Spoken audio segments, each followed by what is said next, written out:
রাজধানী ঢাকায় শুরু হয়েছে শিল্প Bangla strokes of genius group art 2025। ধানমন্ডির শফিউদ্দিন শিল্পালয়ের গ্যালারিতে ১১৫টি ছবির এই প্রদর্শনীতে স্থান পেয়েছে acrylic, water colour, oil painting, pencil sketch সহ বৈচিত্র্যময় নানা শিল্পকর্ম। তরুণ ও প্রতিভাবান শিল্পীদের তুলে ধরতে চতুর্থবারের মতো শিল্পকলা এ আয়োজন করেছে। প্রদর্শনীতে শিল্পী দর্শনার্থীদের উপস্থিতি ছিল চোখে পড়ার মতো। আরও জানাচ্ছেন রিফাত শিশির।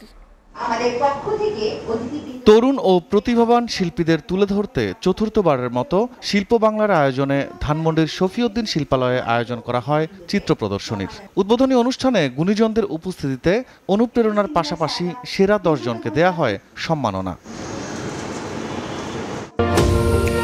পরে গ্যালারিতে শিল্প বাংলার আয়োজনে প্রদর্শিত হয় strokes of genius group art 2025।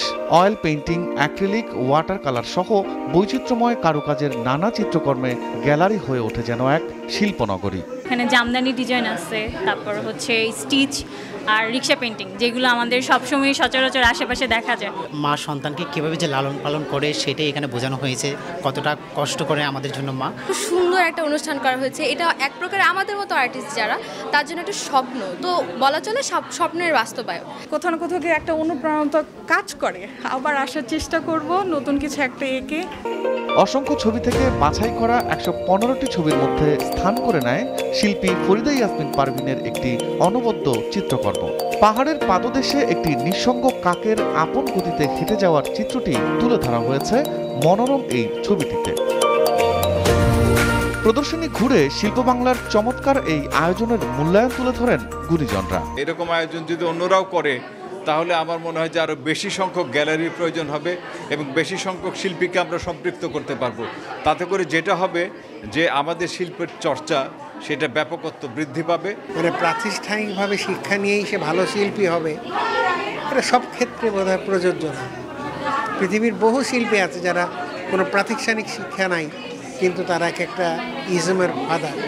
এদের যে জিনিসটা আমার সবচেয়ে ভালো লেগেছে সেটা হলো যে যেভাবেই ছবি আঁকুক না কেন, সে কিন্তু তার কাজে এবং চিন্তায় সে কিন্তু সাংঘাতিক অনেস্ট।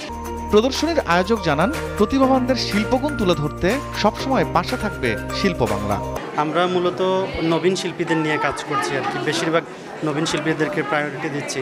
দেশ ও জাতিকে পুরো বিশ্বে পরিচয় করিয়ে দিতে আসলে এই শিল্প সংস্কৃতির তুলনা নাই।